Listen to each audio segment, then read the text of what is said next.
We see too for some intimate corporate bonding.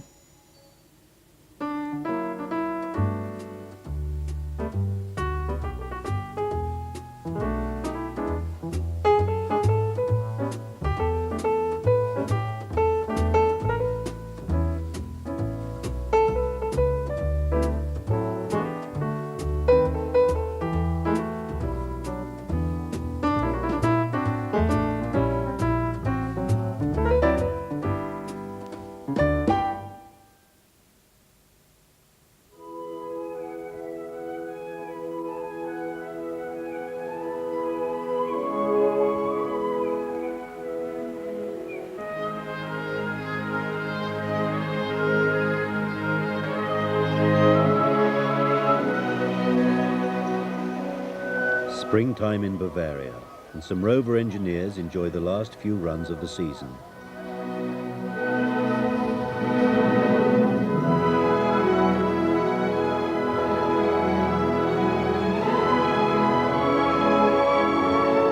Bavarian Engine Works, otherwise known as BMW, takes pride in being a local industry, but it also increasingly sees itself as a global operator.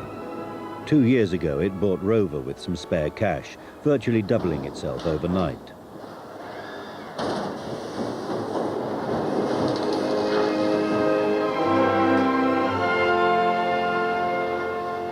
Now one entity, the two companies are keen to push ahead with bonding exercises and joint engineering projects, relocating some key personnel.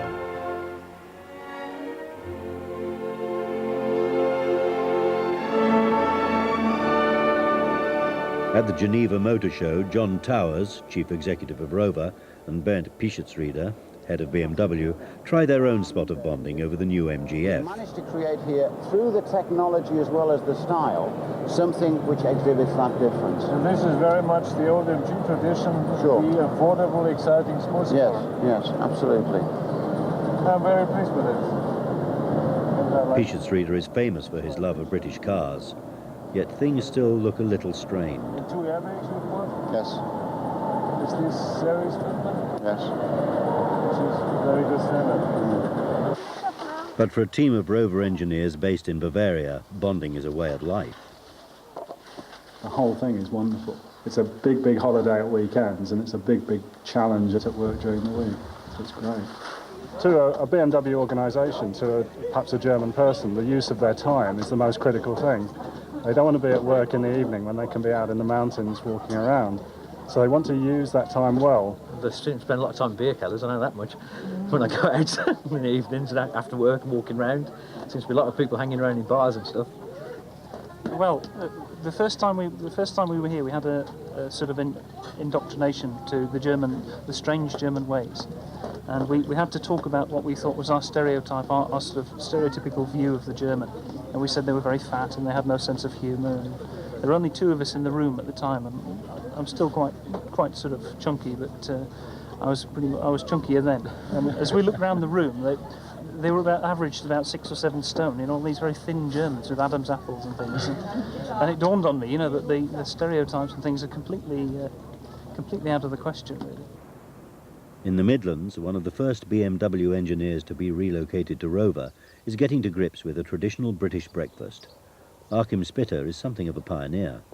Yes, sort of pioneer. I like that. No problem with that. Because then things are less regulated. One of the, I think, essential cultural differences, we all like to have anything planned and don't like to push the plan away. We stay more or less to a plan so far if possible, of course.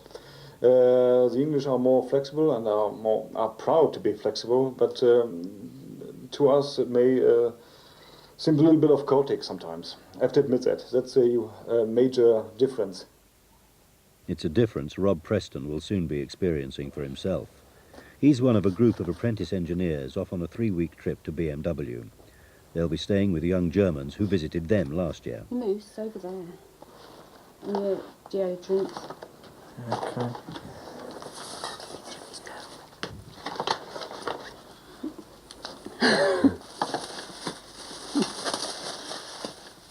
we expect a BMW, a big company. We thought, yeah, you know, they're gonna come in, airport, shirt and tie, suits. Look at the business. There's people with pink hair, ripped trousers, you know, just dirty clothes. What it looked like, I was all quite shocked. I thought, oh no, a bunch of hooligans coming off the plane. So what we've said is shirt and tie, just give it loads. While we're over there, make a good impression. Had you had any contact with German people before? No, none at all, had we? The only Germans I'd seen on the telly with moustaches and walking like that. That's the only thing I've seen. So, I mean, they are actually human, after all.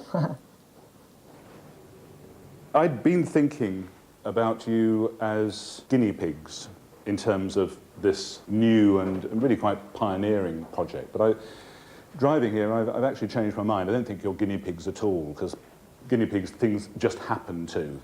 So I think you're more like test pilots. You're going out to do something that, certainly for Rover, hasn't been done before. So you're going out into the unknown.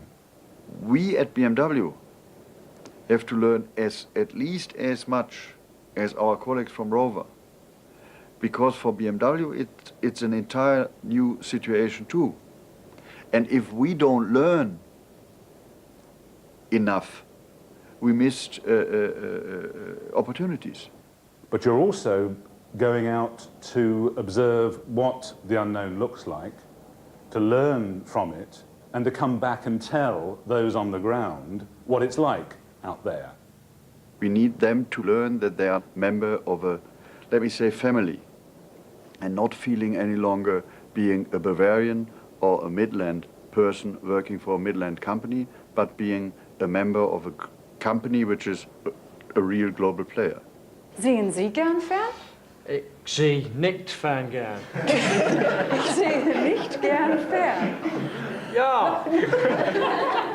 Noch einmal. Ich sehe nicht gern fern. Schauen Sie. I thought I was supposed to say that. Everyone else were. Gern oder nicht gern? Ja, gern oder nicht gern? Also sehen Sie gern fern? Ja oder nein? Ich sehe nicht fern gern. I don't know what you're driving at. Okay, das ist schon gut. But we are talking and we are feeling from our whole, our heritage, that the world is limited. And you in Britain, you are suffering your Commonwealth and all that stuff. But you were never feeling that the world is limited. And this unlimited world is something, not just me as a person, but we as Germans have to learn. And if we, with the help of colleagues which are in the same family, brothers or sisters, it's much easier to learn that than if you are taught by foreigners. Every weekday, the early plane ferries Rover people to Munich. The company has a limit of 20 per flight in case a crash wipes out too many key personnel. Today, a group of trade unionists are off to sign a European Works Council agreement with their brothers at BMW. They're led by Tony Woodley of the T&G. We're starting to see both of these companies integrate more now. Any thoughts that we were going to see two separate companies, I mean, that always was a nonsense, and it is a nonsense now. So it's even more vitally important that we're actually on the inside, as I say, looking after the interests of all of our people. And indeed, now with us being involved as trade unionists, representing 40,000 Rover employees, we can actually influence those decisions at the sharp end, and it's very, very important. At the moment, we've got a company talking about building new models or building new engines, and the last thing British people need to know is that they've not been able to influence those decisions. We intend to do that.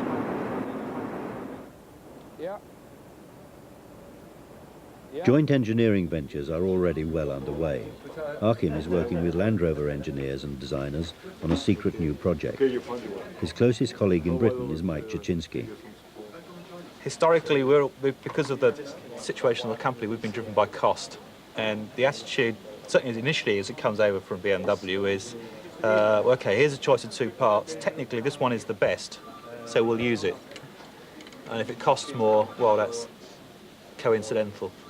From an engineering point of view, it's great because you can really do what you love to do, and that's make the thing as good as you possibly can. So that's a breath of fresh air for me. Taking over this habits or taking over these values, I think Mike has become more and more a bit of a German, German thinking, German philosophy. And of course he gets very much in contact with German and with people at BMW.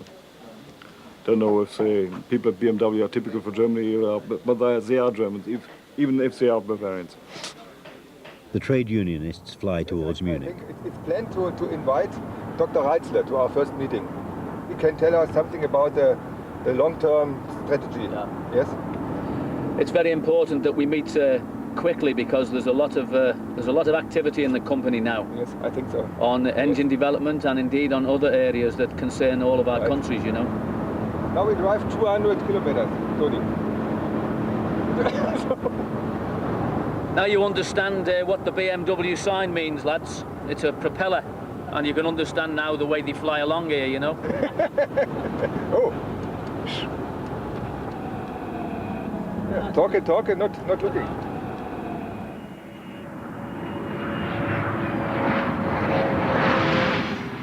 The Rover apprentices are reunited with their exchange partners. What's happened with your hair?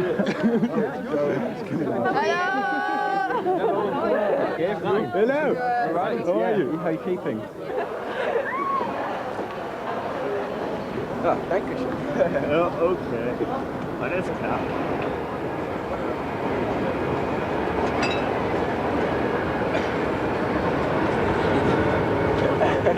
What do you make of it so far? No comment.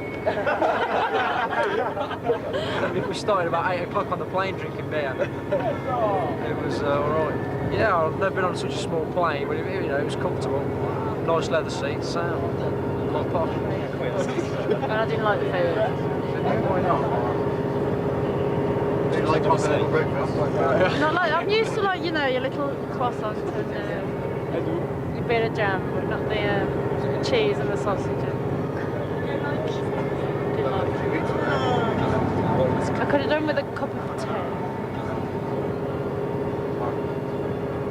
Nationalities at separate tables, the apprentices sit down warily to their first German meal.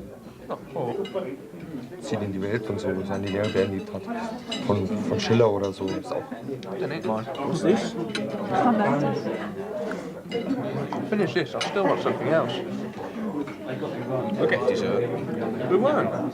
Yeah, I don't know. What is for pudding? I don't know. There isn't any. Joking. Can't believe we haven't got any pudding. I love pudding.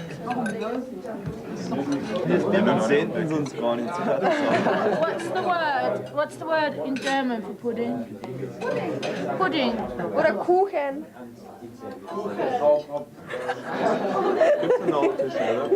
Ja, es gibt ja noch Mittagorn. Jetzt wird schon wieder Pudding. Plum pudding. With crusted.